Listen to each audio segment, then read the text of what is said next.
Je suis très heureux d'accueillir aujourd'hui Monsieur André Flori pour un propos sur, bien entendu, la généalogie. Oublier ses ancêtres, c'est être un ruisseau sans source, un arbre sans racines. La généalogie est une activité aujourd'hui qui est de plus en plus prisée. Chacun est un petit peu avide d'aller chercher la monographie de sa famille, voir un petit peu ses racines. Et j'avoue que les surprises qui naissent de cette découverte, ça réconcilie souvent avec l'être complexe que l'on est dans sa généalogie. Donc tout le monde y trouve son compte et bien entendu aujourd'hui ce sera une sorte d'élan, d'initiation, une sorte d'incitation à travers cette association qui est très active, Corsica Genealogy, dont M. André Faure est le président. Donc, vous avez la parole pour 1 heure environ et ensuite nous pourrons échanger un petit peu.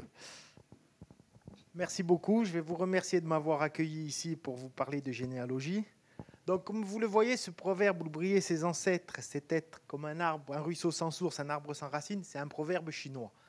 Et je trouve qu'il résume bien la démarche des gens qui veulent reconstituer, qui font de la généalogie, parce qu'il explique d'abord pourquoi on en fait et quels sont les objectifs de cette matière.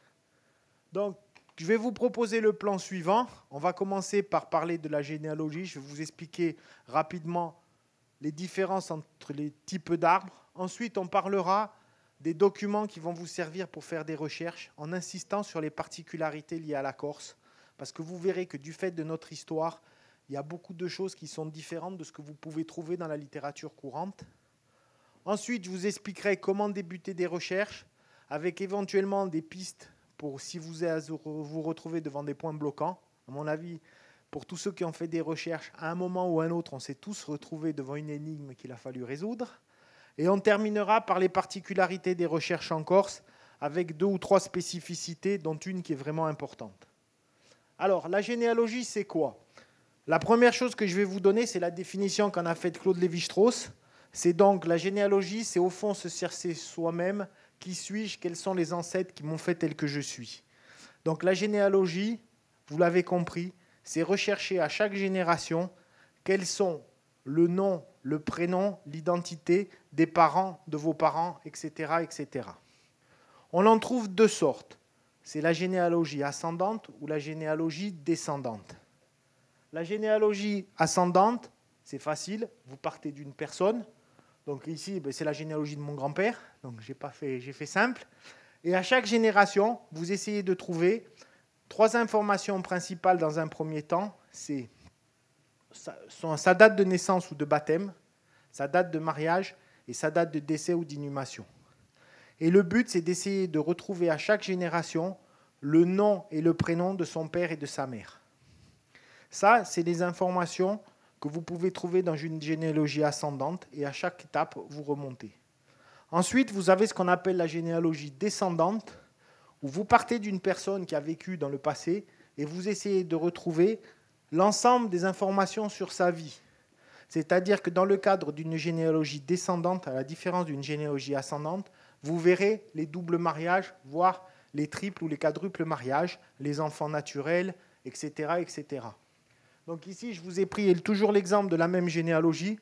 Vous voyez que la personne qu'on avait vue en haut dans l'arbre tout à l'heure, qui n'avait qu'une seule, qui n'apparaissait qu'une fois, ici, hop, où est le point rouge? Bon, il est là.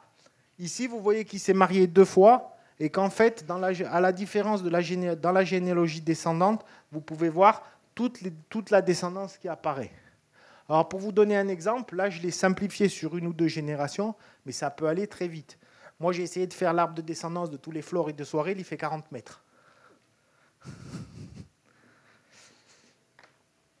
Alors, comment on fait de la généalogie? La généalogie, il ne faut pas se cacher, c'est de la recherche dans des documents.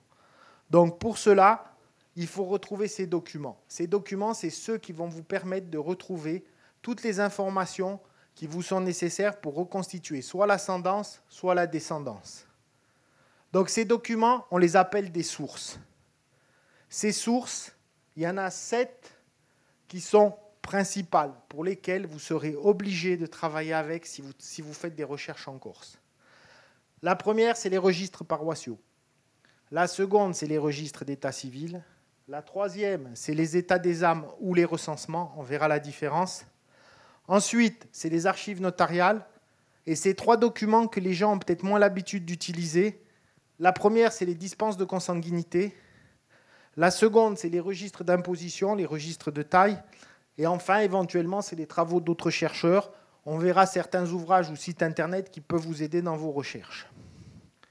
Donc là, on va commencer par les registres paroissiaux. Donc les registres paroissiaux, c'est les registres qui étaient tenus par les prêtres sur lesquels ils devaient noter les baptêmes, mariages et sépultures. Donc, 1563, le Concile de Trente impose à tous les prêtres dans le monde entier, on va dire, l'enregistrement des baptêmes et des mariages. Ce qu'on constate pour la Corse, c'est que les plus anciens registres, ils datent de 1581, on les trouve à Lévis. Ensuite, on a 4 communes où on trouve des registres qui commencent à partir de 1595. Bonifacio, où dès 1595, vous avez l'ensemble des baptêmes, mariages et sépultures. Sur Ajaccio, il commence en 1612 et vous avez uniquement des baptêmes. Sur Bastelica, c'est 1622, mais c'est vraiment fragmentaire, c'est-à-dire que le document, l'ouvrage est en très mauvais état. Et enfin, vous avez le petit village d'Ampazza, qui aujourd'hui fait partie d'Adzilon Ampazza, où vous avez des BMS complets à partir de 1624.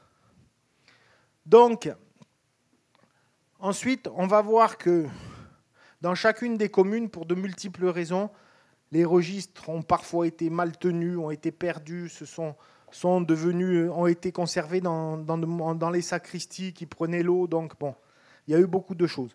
Ce qu'on constate, c'est qu'en 1768, lorsque les Français viennent en Corse, l'intendant Chardon constate qu'il ne se tient aucun registre dans les parois de la ville ou les campagnes de cette île. Alors pourquoi ? Parce que Louis XIV, sur le continent, avait imposé la tenue des registres en double. Donc il y avait un registre qui était détenu par la paroisse et un autre registre qui allait au bailli du greffe.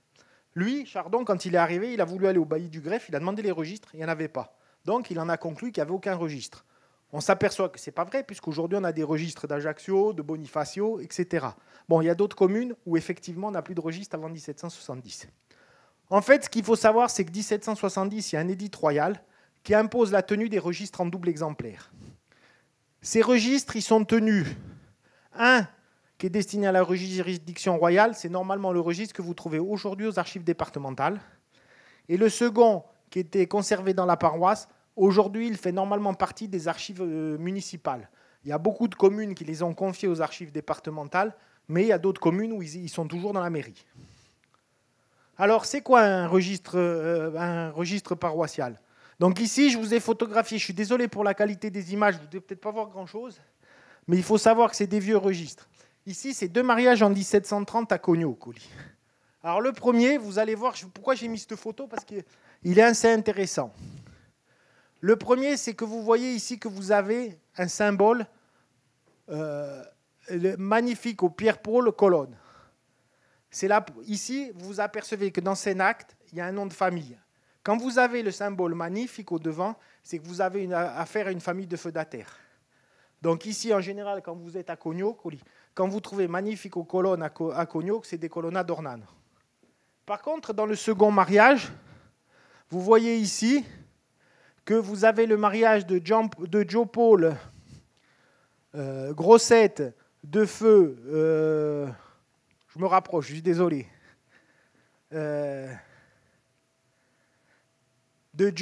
Michel et de Joe Paul Grossette et Paola de Feu Giabicone Cogno. Voilà la première particularité des recherches généalogiques en Corse. Dans beaucoup de villages avant 1780, pour la majorité des familles, vous n'avez pas de nom de famille.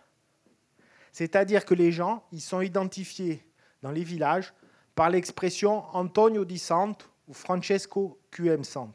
Cette expression QM, qui signifie quondam, elle est importante, parce qu'elle vous indique qu'à la date où a été établi l'acte, le fameux Sant, qui est le père d'Antonio, est décédé au moment de l'écriture de l'acte. C'est juste cette expression qui va vous permettre de différencier deux familles. Ça, c'est quelque chose d'important qu'il faut noter, c'est que avant 1780, dans beaucoup de villages, vous n'aurez pas de nom de famille. Donc la première logique à faire, c'est utiliser une logique qui est un peu différente, c'est de ne travailler qu'avec des prénoms et plus avec des noms de famille.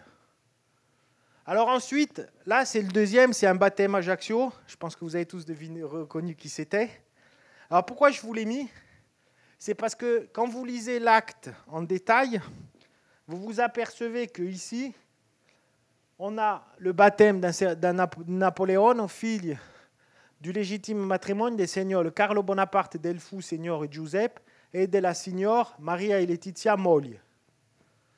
Là aussi, c'est une deuxième particularité des actes de baptême dans les registres paroissiaux, c'est que le nom moglie, ce n'est pas le nom de jeune fille de l'épouse, comme certains ont essayé de le croire. Dans les registres paroissiaux, le nom de jeune fille de l'épouse n'apparaît jamais. Donc, quand vous avez besoin de rechercher un mariage au-dessus, si ici, par exemple, vous êtes sur Ajaccio, vous devez chercher tous les mariages d'un Carlo Bonaparte avec une Letizia. Éventuellement, si vous n'avez pas de chance, vous en avez 3, il va falloir trouver d'autres moyens pour vous permettre de savoir lequel c'est. Bon, ici, vous avez de la chance parce qu'à Ajaccio, un mariage d'un Carlo Bonaparte avec une Letizia Ramolini, il n'y en a qu'un. Donc, ça vous permet, par d'autres sources, en plus ici, c'est assez facile, d'arriver à prouver la filiation.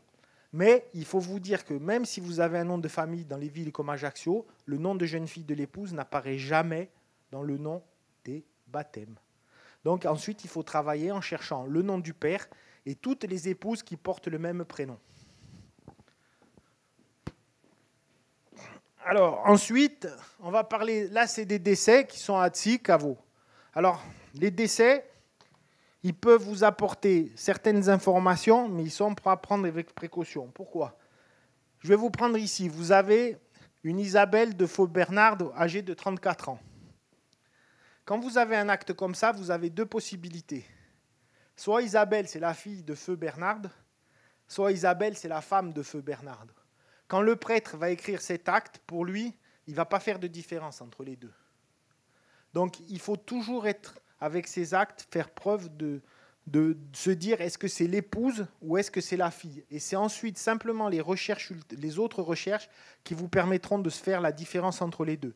C'est-à-dire que si vous trouvez, par exemple, vous savez qu'elle a 34 ans, vous trouvez 10 ans avant un mariage entre un Bernard ou une Isabelle, il y a de fortes chances que ce soit son épouse.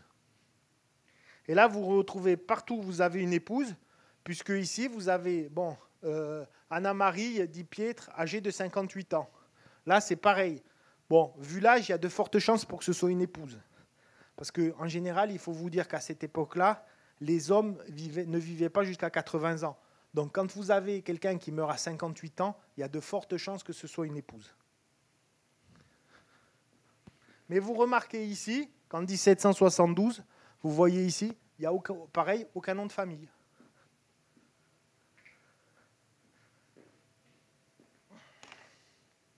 Alors après, l'état civil. Bon, l'état civil, vous le savez tous, il a été instauré le 20 septembre 1992 suite à la Révolution française.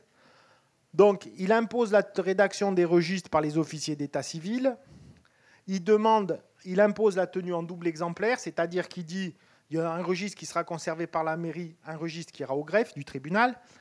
Et ensuite, il impose la création de tables annuelles et décennales. Une table annuelle, c'est une table où, à la fin du registre, le maire devait répertorier tous les actes de naissance, baptême et décès qui figuraient dans le registre. Et la même chose pour les actes, des tables décennales où c'était sur des périodes de 10 ans. Sur le continent, les tables décennales commencent en 1793. La première table décennale que vous avez, c'est 1793-1802. Que s'est-il passé en Corse? En Corse, il y a déjà le décret de 1792, il a été mal compris et mal appliqué. Ensuite, il y a le royaume anglo-corse de 1794 à 1796. Deux contraintes. L'état civil, il se met en place à partir de 1798, c'est-à-dire de l'an 6, avec difficulté. Il n'y a quasiment aucune commune de Corse où vous trouvez des registres entre l'an 1 et l'an 5. Ensuite, en Corse, les tables décennales ne commencent qu'en 1803, pas en 1793. Et une particularité, les registres ils sont tenus en toscan, puis en français, pour une période qui peut varier de l'an 6 à Ajaccio, dès l'an 6, on trouve des actes qui sont tenus en français, qui sont rédigés en français. En Lancette, ils sont tous rédigés en français. Par contre, vous avez des communes, des petites communes de montagne. Je veux dire, c'est 1850 où vous trouvez les derniers registres tenus en toscan. Donc, qu'est-ce qui se passe? Quand vous avez un mariage que vous soupçonnez qui puisse avoir eu lieu entre 1793 et 1803, sur le continent, ou dans les livres, ils vous disent qu'il faut regarder les tables décennales. Eh bien, en Corse, non. Il faut prendre les registres. Il faut aller feuilleter tous les mariages un par un pour cette période pour voir si vous ne le trouvez pas. Et je peux vous dire qu'il y a un paquet de gens qui se sont fait avoir parce qu'ils ne trouvaient pas le mariage, mais ils n'avaient jamais été voir le registre pour cette période. Quand ils ont été voir le registre, ils se sont aperçus que dans la majorité des communes, il y avait des mariages pour cette période. Donc là, ça, c'est par exemple, c'est un exemplaire de mariage à Sartène, où là, c'est un mariage en 1818, le 4 du mois de juillet. Donc là, vous voyez, on vous donne le nom, on vous donne déjà une date de naissance exacte, le 16 février 1793. Alors ça varie des communes. Dans les petits villages comme le mien, en gros, ils vont vous dire au mariage, il est âgé de 18 ans tchirk. Alors on verra que le tchirk, qui veut dire environ, il est à prendre avec énormément de précautions. C'est-à-dire qu'il peut varier il peut engendrer une erreur de 10 ans. C'est-à-dire que quand vous avez quelqu'un qui meurt à Otantana tchirk, il peut en avoir 70 comme il peut en avoir 90. Ensuite, on voit ici que l'avantage que vous avez, c'est que même déjà en 1817, il vous donne le nom du père. Il vous dit qu'il est décédé d'Eli Fouronne des Feux, fille des Fouronne, et Marie-Francesque Tramone, son épouse. Là, vous avez de la chance parce que 1818, c'est rare que le nom de jeune fille de l'épouse figure. Dans les grandes villes, en général, il y figure. Dans les petits villages, ils vont vous dire Maria Francesca, sposa, conjugue, ça dépend. Donc ça, c'est des documents qui vont vous permettre à chaque fois de remonter, de retrouver toutes les informations que vous avez pour remonter votre généalogie. Ensuite, on trouve quoi? On trouve la deuxième partie avec les formules littérales. Alors, toujours à lire la deuxième partie, parce que souvent, à la fin, vous avez les témoins. Il y a des fois des gens très intéressants dans les témoins. Vous voyez apparaître des oncles, des grands-pères, etc. Et puis, il y a autre chose, c'est qu'il y en a qui reconnaissent des enfants. Parce que souvent, on voit, non, à la fin de l'acte de mariage, les gens ils se marient, puis ils reconnaissent 5 enfants nés hors mariage. Donc, des fois, c'est le seul endroit où vous trouvez la trace de la filiation. Donc, un acte, n'oubliez pas qu'il faut le lire jusqu'à la fin. Ce n'est pas simplement les premières lignes, parce qu'à la fin, vous avez toujours des informations intéressantes, surtout parmi les témoins. Des fois, on trouve des cousins germains. Alors après, ils vous disent cousins au 4e degré. Là, c'est plus difficile. Mais quand vous avez cousins germains, quand vous avez oncle, etc., c'est des informations qui peuvent vous servir et qu'il faut que vous notiez quelque part. Alors ici, par exemple, on a un acte de décès en 1830 à Etchika-Soirée. Alors pour vous montrer que l'état civil, des fois, malgré un acte de décès, ne vous apporte pas grand-chose. Parce qu'ici, vous savez qu'il est mort Giuseppe Folacci, lavorateur di Bastelica, domicilié dans cette commune, âgé de 20 ans cirque. Donc là, vous n'avez ni filiation, vous ne savez pas avec qui il est marié, et quand vous cherchez des Giuseppe Folacci à Bastelica, il y en a plus d'un. Donc là, il faut essayer de dire, vous avez ce décès, voir si les autres, vous retrouvez des traces, et il n'y en a qu'un seul, vous ne retrouvez rien du tout, pensez que c'est son décès, mais des fois, ils ne vous apporteront pas grand-chose. Ensuite, on a un acte de décès, de naissance à Bastelica en 1842. Donc là, en 1842, on commence à voir apparaître dans les actes de naissance l'identité du père et de la mère. Donc à partir du moment où vous avez l'identité du père et de la mère, c'est facile, vous cherchez ensuite le mariage qui correspond. Vous prenez vos tables décennales. Vous avez ici, par exemple, le mariage de Pierre Giovacchine et de Marie Bernardi. Donc là, vous cherchez dans vos tables décennales tous les mariages que vous pouvez correspondre, qui peuvent correspondre à cette identité. Alors attention avec les actes de naissance. Les gens, souvent, quand ils commencent la généalogie, ils disent « Ah, mon ancêtre, il s'appelle Folacci Giobat, je vais chercher son acte de naissance. » Là, vous arrivez dans une commune comme Bastelica, vous en avez 6. Vous êtes incapable de savoir lequel c'est qui a pu se marier. Sauf si éventuellement, comme aujourd'hui, on a tous une date de naissance. Si vous avez une date exacte, moi je suis né le 13 décembre 64 à Roanne, sur le continent. Je veux dire, si vous y allez, vous allez trouver que mon acte de naissance. Maintenant, si vous cherchez un Floridjo Bat à Echikasoarel en 1820, je peux vous dire que vous allez en trouver plus d'un. Et vous allez être incapable de savoir lequel a pu se marier à Cogno, Coli, 15 ans après. Donc il faut se méfier de travailler avec les actes de naissance ou avec les actes de baptême. On peut faire des filiations avec, mais il faut être sûr que c'est vraiment la dernière hypothèse possible. Il faut avoir épuisé toutes les autres possibilités. Alors, ensuite, il y a un document qui est très intéressant, c'est ce qu'on appelle un état des âmes.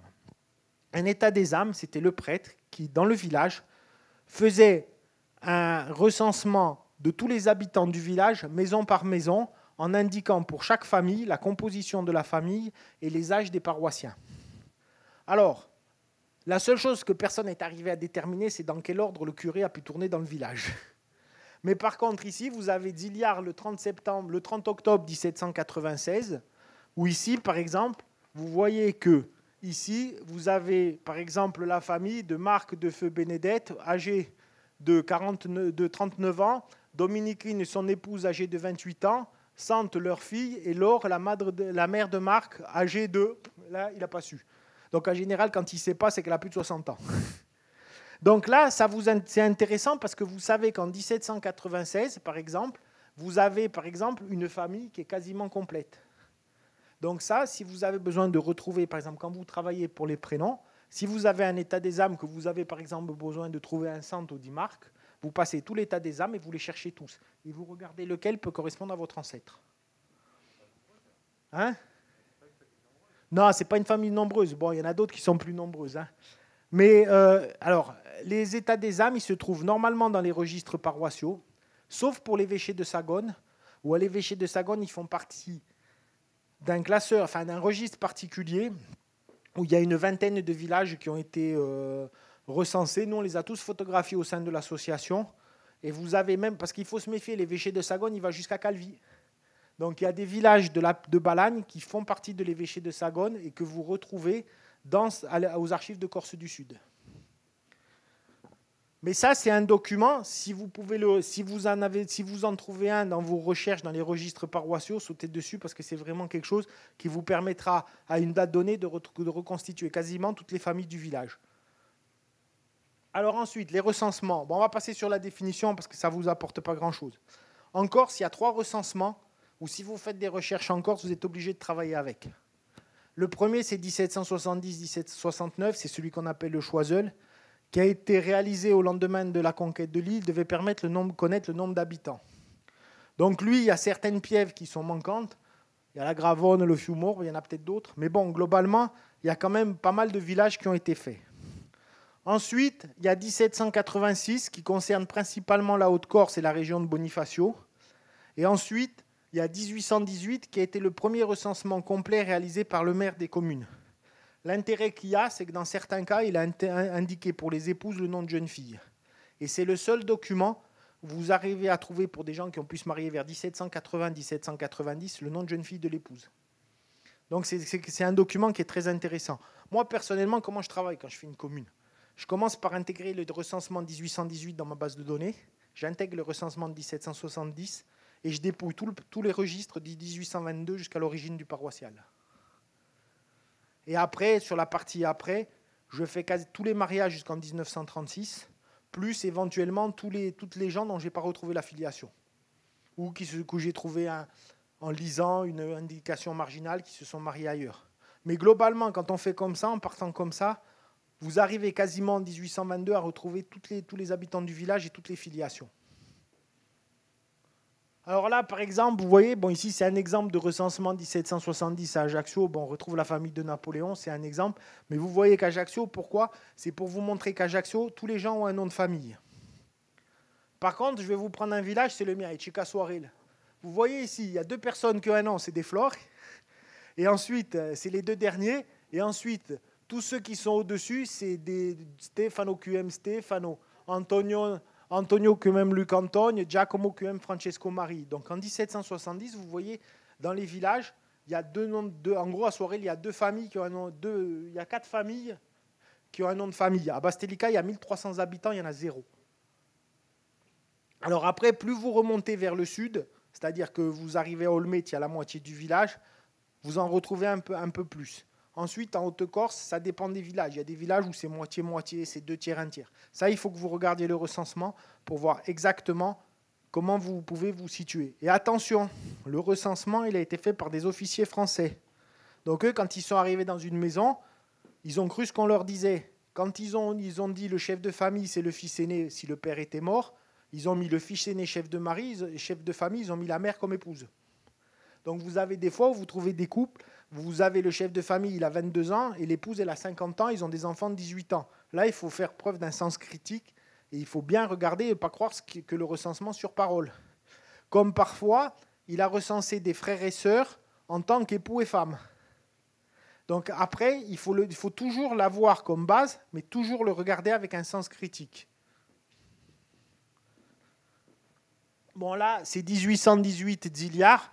Donc là, comme vous pouvez le voir dans la 3e colonne, on s'aperçoit que, je suis désolé pour la qualité des photos, mais ici, on s'aperçoit que là, il a mis le nom de famille des épouses avec leur âge.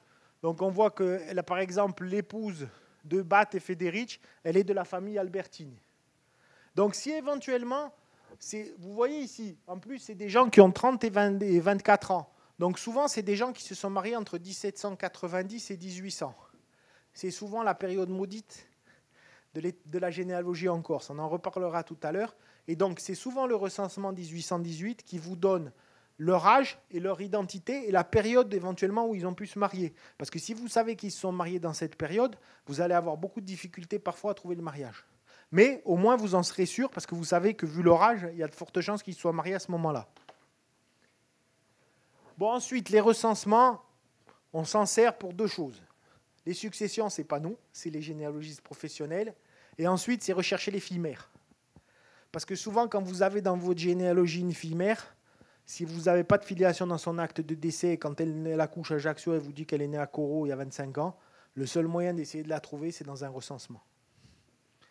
Bon, avec plus ou moins de chance. Hein. Après, moi, ça, c'est ce que je préfère, c'est les tchèpes. C'est là qu'on apprend le plus de choses sur l'histoire de sa famille. Les tchèpes, pourquoi? Parce que les notaires, ils intervenaient à tout moment dans la vie des familles. Contrat de mariage, quittance de dot, vente de terrain, testament, remise de quittance de dot en cas de décès de l'épouse. Parce que vous savez qu'à l'époque, toutes les filles étaient dotées. Même les pauvres, même les gens qui croient sortir de familles modestes, il y avait un contrat de mariage. Le contrat de mariage, il n'y avait pas grand-chose. Il y avait 2 cochons, il y avait un bacino d'olio, un cosugouzi, mais il y avait toujours un contrat de mariage. Et qu'est-ce qui se passait? C'est que si l'épouse mourait sans enfant, sa dot revenait à sa famille de sang. Et si elle mourait avec des enfants, dans son testament, elle expliquait que sa dot devait aller obligatoirement à ses enfants et que si ses enfants n'atteignaient pas l'âge adulte, elle devait aller soit à son frère, soit à son oncle, soit à son cousin. Ensuite, c'est un document qui vous permet, en l'absence d'état civil ou de registre paroissial, pratiquement de retrouver beaucoup d'informations sur le village si les notaires couvrent la période qui vous manque. Moi, je sais qu'en ce moment, je travaille sur Albitrech. Sur Albitrech, le registre paroissial s'arrête en 1770. Il y a un notaire qui couvre les années 1740-1770. Pratiquement, j'arrive à reconstituer toutes les familles de Albitrech et des villages environnants, c'est-à-dire de Grossette, d'Urbalacone, de Pilacanal, et on trouve même des actes à Coro. Donc je veux dire, après, le notaire, il couvrait une région assez étendue. Après, dites-vous bien que les notaires, ça vaut toujours le coup de les regarder. Moi, je vais citer un exemple. À Coro, j'avais trouvé un mariage en 1741. Le mariage n'était pas filiatif du côté de l'épouse. 20 ans après, chez un notaire d'Ajaccio, j'ai trouvé qu'elle vendait un terrain. Et les femmes avaient une particularité à l'époque, c'est quand elles vendaient un terrain, il fallait qu'il y ait des hommes de leur famille qui donnent leur consentement. Donc en général, c'était le mari, c'était le frère et le cousin germain. Et dans cet acte, dans les hommes qui donnent le consentement, il y a son mari, son frère et son cousin germain. Et c'est comme ça que j'ai pu arriver à faire la filiation. Donc il faut se dire qu'en plus, rien n'est jamais perdu. C'est peut-être un endroit je ne sais pas, moi, l'autre jour, dans le notaire d'Albitrech, j'ai trouvé des actes qui concernaient les frères Rocazer de Sartène. Je ne sais pas ce qu'ils ont été faire chez le notaire. J'ai une petite idée. Je pense qu'il y a ils avaient des terrains Albitrage, et s'ils sont des terrains Albitrage, c'est qu'ils devaient être apparentés à la famille Ornan. Donc il doit y avoir une alliance quelque part un peu plus haut, parce qu'ils vont vendre des terrains Albitrage. Donc là, par exemple, c'est un contrat de mariage. Alors je vous ai entouré une phrase qui est importante, 2 mots qui sont importants dans les contrats de mariage.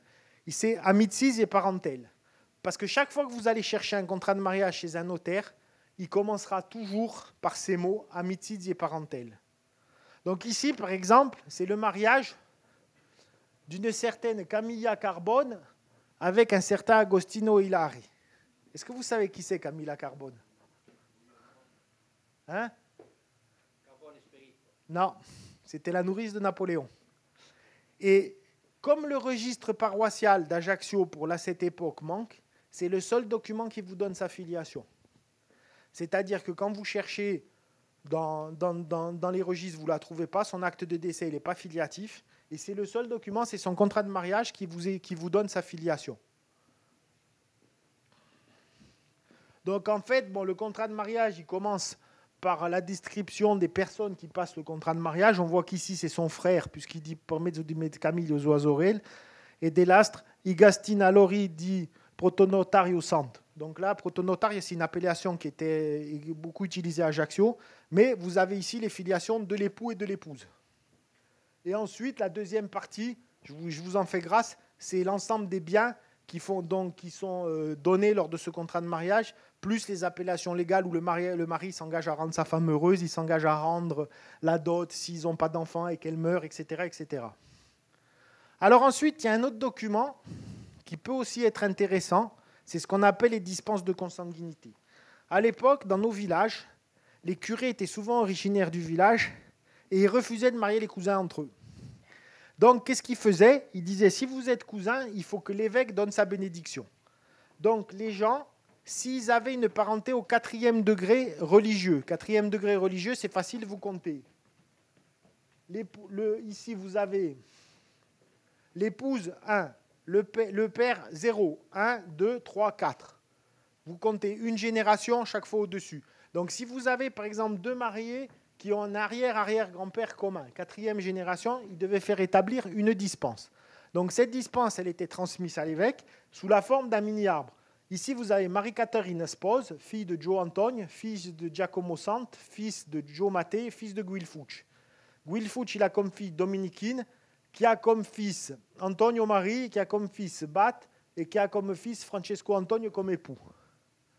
Donc, ici, il n'y a pas de nom de famille. En supposant que vous ayez trouvé un nom à la descendance, ici, vous avez des hommes, des hommes, des hommes. Donc, ça veut dire que déjà, vous leur remontez 2 générations supplémentaires.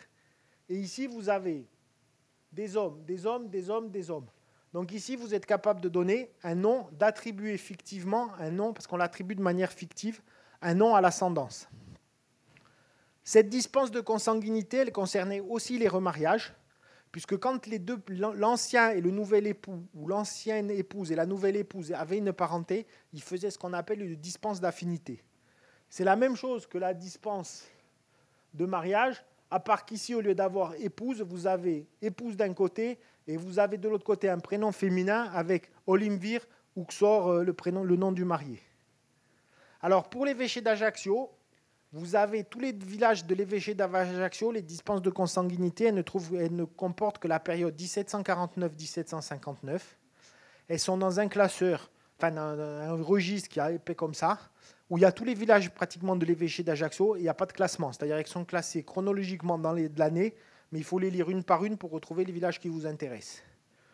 Pour l'évêché de Sagone, elles font partie d'un registre particulier, mais c'est des lettres en vrac qui sont envoyées à l'évêque. Donc là, il faut les lire toutes une par une pour arriver à trouver celles qui pourraient éventuellement vous intéresser.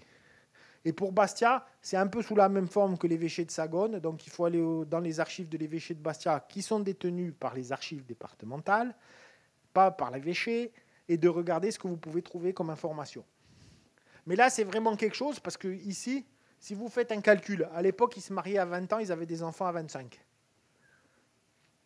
Et encore, je suis gentil, il y a des filles qui se marient à 13. Donc ici, vous avez par exemple Marie-Catherine, on va dire qu'elle a 20 ans. Son père, il est né 25 ans avant. Son grand-père, il est né 50 ans avant, 75, 100 ans. Donc ici, vous avez un mariage qui a lieu en 1749, donc vous êtes remonté jusqu'en 1649. Ça veut dire que le Guilfouch que vous avez en tête de liste, il vivait autour de 1650.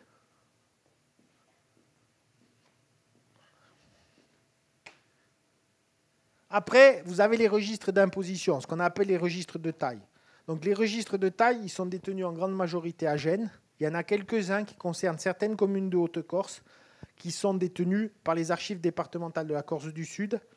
Là, c'est l'exemple du village de Bizinc en 1673. Donc vous voyez, c'est un registre d'imposition. Par contre, c'est quasiment un état des âmes ou un recensement. Parce qu'ici, vous avez Gio Pietre, fille de Vecchione, Maria Moglie, Antonio Francesco le fils, Batta le fils, Gio Michel le fils, Philippine la moglie de Gio Michel et le petit garçon. Donc ici, vous arrivez à avoir toute la composition de la famille en 1673. Donc vous voyez ici, si vous arrivez, Gio Pietri le premier, il a 50 ans, donc ça fait 1623, ça veut dire que Vecchione, il est né autour de 1590. Après, le but, ça va essayer de trouver des registres de taille des années précédentes, c'est-à-dire de trouver 1500, 1612, 1624, pour essayer de retrouver la trace de Vecchione à chaque génération. Sachant que, bon, au bout d'un moment, il faudra s'arrêter parce que des registres de taille avant 1580, il n'y en a plus beaucoup. Mais là, je veux dire, pour l'instant, ils sont tous à Gênes. Nous, l'objectif avec l'association, c'est d'aller photographier les plus récents. Les plus récents, c'est 1728 et de remonter dans le temps pour essayer de fournir aux généalogistes tous ces documents, parce que souvent, les gens qui ont dépouillé la totalité d'un village, ce qui leur manque comme source, c'est celle-ci. Les notaires, on les a à Ajaccio ou à Bastia. Les registres d'état civil, on les a dans les mairies ou aux archives, et les registres paroissiaux, c'est pareil. Par contre, les registres de taille, c'est qu'à Gênes, et on a des difficultés à trouver des correspondants sur Gênes, parce que d'abord, les recherches sont assez ardues, qui veulent aller nous faire les photos. Donc finalement, on a décidé avec l'association, on va essayer de faire un voyage à 8 ou 9 personnes pour aller faire une première campagne de numérisation en partant par le plus récent qui doit être 1728. Alors après, je vous ai cité des travaux d'autres chercheurs. Pourquoi ? Parce que pour moi, la généalogie, c'est comme l'histoire. Quand il y a des gens qui ont fait des travaux sérieux, ce n'est pas la peine de recommencer à faire la même chose. Donc si vous avez des gens qui... vous avez dans vos ancêtres des gens qui proviennent de ces familles, autant aller chercher directement la source. Alors pourquoi je cite Giovanni della Grosse ? Parce que c'est le premier généalogiste corse. C'est le premier qui a établi la généalogie des seigneurs chinarquaises. Et c'est le seul d'ailleurs. Donc aujourd'hui, si vous avez toutes les familles qui descendent du Colonne, ça vient de Giovanni della Grosse. Après, vous avez le comte Pierre-Paul de Colonna Cesari Roc qui a fait des travaux sur les généalogies des familles Ornan, Pozzo di Borg et Cuneo Nornan. Globalement, il y a 95% d'informations qui sont justes. Il y en a 2%, c'est une famille Bacciocchi d'Ajaccio, parce que je pense que c'est ceux qui lui ont demandé de descendre de la famille qui était apparentée à Napoléon et pas de l'autre. Mais bon, ce qui se passe quand on regarde les registres d'Ajaccio, manque de peau, c'est l'autre. Bon, ça arrive. Et ensuite, sur la famille Ornan, il y a un inconvénient, c'est qu'il n'y a pas de filles. Pourquoi ? Parce que dans l'arbre de la famille, pour ceux qui ont eu la chance de l'avoir, à toutes les générations, il n'y a que les garçons. Les seules filles qui apparaissent, c'est celles qui étaient mariées avec des Ornan. Toutes celles qui se sont mariées en dehors de la famille Ornan n'apparaissent plus dans l'arbre de la famille. Donc lui, comme il essaie d'utiliser les travaux de l'arbre familial, il y a un certain nombre de ramifications où à un certain moment, il manque beaucoup de filles. Ensuite, il y a le livre d'Antoine-Marie Gradian et de François de Martine sur les Bonapartes en Corse. Celui-là, vous pouvez y aller. Si vous descendez d'une des familles apparentées aux Bonaparte, vous le prenez, vous récupérez ce qu'il y a dedans. Je ne pense pas que vous trouverez quelque chose de complémentaire ou alors, à mon sens. Ensuite, il y a le livre de François de Martine sur la Montréal de Corse. Vous pouvez, si vous avez une famille qui en fait partie, vous pouvez aller le prendre. Il y a 98% des informations qui sont de premier ordre. Il y a 2% où il faut un peu regarder, et en général, il le dit. Parce que c'est souvent des gens qui lui avaient confié des choses, qui lui avaient dit oui, notre ascendance, c'est comme ci, comme ça. Mais en général, il le précise en tête de la notice qu'il y a pas mal de documents à vérifier. Donc quand il le précise, regardez, moi j'ai travaillé sur la famille Chiappe d'Ajaccio, il disait qu'il fallait vérifier, effectivement, il y avait pas mal de vérifications à faire. Ensuite, il y a le livre de Michel Verger-Frances sur les familles du Cap. Et il y a les ouvrages de José Tchekald sur toutes les familles des Visas, du Si et les Tchekald. Et enfin, il y a le livre du comte Canavé les Colonnes et de Marie Biancarel sur les seigneurs de Lec et leurs descendants. C'est un ouvrage de 4 tomes sur tous les descendants de Jean-Paul de Lec. Ensuite, il y a des sites web. Alors, le premier, c'est Généanet. Généanet, ça vaut toujours le coup de regarder. Après, sur Généanet, vous avez de tout. Vous en avez certains qui font le concours d'avoir la plus grosse sans chercher. Puis vous avez des gens qui cherchent. Alors, il y a un moyen simple de les démasquer. C'est quand quelqu'un vous donne une date, vous lui envoyez un petit mail en lui demandant qu'il vous communique l'acte, savoir où il l'a trouvé, pourquoi il a telle filiation. Quand en général, il vous donne une réponse alambiquée ou qu'il ne vous donne pas de réponse du tout, essayez de trouver la source où il a regardé dans les autres personnes qui ont mis leurs recherches sur Généanet. En général, vous trouverez la source véritable. Ensuite, il y a le site de l'association. Donc, nous, on a fait des transcriptions de tables décennales et des dépouillements de villages complets. Sur le site, il y a à peu près 420 000 actes. Il y a 103 000 mariages, dont il y en a à peu près 40 000 qui sont filiatifs. Il y a beaucoup de registres paroissiaux qui ont été dépouillés, aussi bien en Corse du Sud qu'en Haute-Corse. Par exemple, sur Corté, pour prendre un exemple, il y a toutes les tables décennales qui ont été mises en ligne. Alors, il faut être gentil avec les gens qui l'ont fait. Il y a parfois des erreurs de transcription, parce que les tables décennales sont parfois mal écrites. Les gens ne sont pas parfois du village. Donc, des fois, ils ont peut-être fait des erreurs de transcription de certains noms. Il suffit de nous le dire, on corrige de suite. Mais bon. Et ensuite, vous avez des travaux personnels. Vous avez sur Internet, vous avez les travaux sur la famille Casalong et Pozzo di Borg. C'est quelqu'un qui a dépouillé tous les villages d'Alat, d'Afa et d'Alat et d'Apiet et qui a fait beaucoup de recherches sur les Pozzo di Borg. Vous avez un site aussi sur la famille Colonna d'Istria. Puis après, vous avez les travaux que j'ai pu faire sur la piève de Coro ou de l'Ornane. Parce que comme je dis, si vous avez un ancêtre originaire de ces villages, ce n'est pas la peine de recommencer. Vous me demandez, normalement, je devrais pouvoir être capable de vous donner votre ascendance assez rapidement.